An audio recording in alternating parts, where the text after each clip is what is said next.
Dr. Jane Ruth Acheng mama corona yatwala ebyobulamu mu ggwanga lyattu Uganda. Olunaku olwaleero alabiseeko mu kakiiko akakwasaganya ebyobulamu mu lukiiko olukulu olw'eggwanga n'abategeeza nga bwe bakyalina ekiruubirira eky'okugema bannayuganda ekirwadde kya COVID-19 wakiri obukadde 22.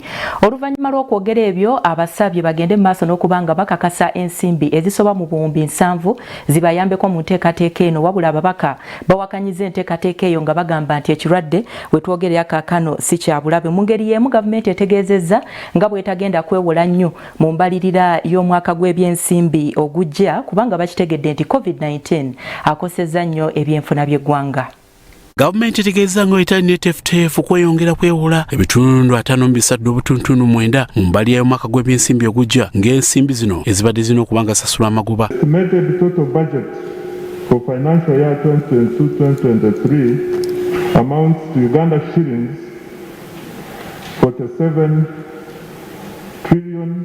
Mu kiwandiiko ekisomeddwa minisita omubeezi ateekateekera ggwanga Henry Musasizi onategeeza nga mu kaseera kano gavumenti ensimbi ebiziggye ku BMP oluvannyuma lw'ekirwadde kya COVID. Onagenda maaso n'ategeeza nga mu kaseera kano bwe bagenda okukendeereza ddala ne ku musolo gigenda okuba nga gisasulwa olw'okubanga ebyenfuna by'eggwanga byasereba. Our inability to borrow over 53.9%. Bwabula ekiwandiiko ekyasomye ate kiwandiisiddwa minisitule w'ekisiikirize Mwanga Kivumbi ono atuuse otegeeza nga bwe kirimu emiwaatwa mingi nnyo ng'atuuse okunokkolayo obweyamo bwa gavumenti bwe yali ewadde nga bwetagenda kwewola nsimbi kusukka bitundu 14 kyokka okusinziira ku byoleka bwe byoleka nga bwegenda okwewola ebitundu ebisukka mu 19. Kwegamba n'omusolo gwe bagenda okuŋŋaanya tegutuuka na bweyamu bwe bakola mu Charter for Fiscal Responsibility.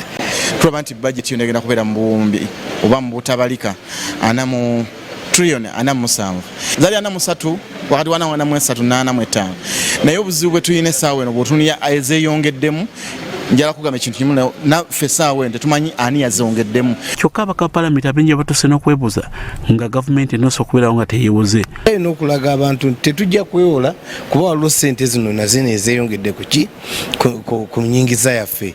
Kwegamba ebimu babyogera asobola okuyisaawo buyisa nti kati kansoke nzikakkanemu kati akyogedde ku kkakkanamu ne tomulabako mbeera yonna gy'annyonnyodde bantu. Kyawulira nnyingi era mukyaziraba naye ekyonoonye eggwanga lino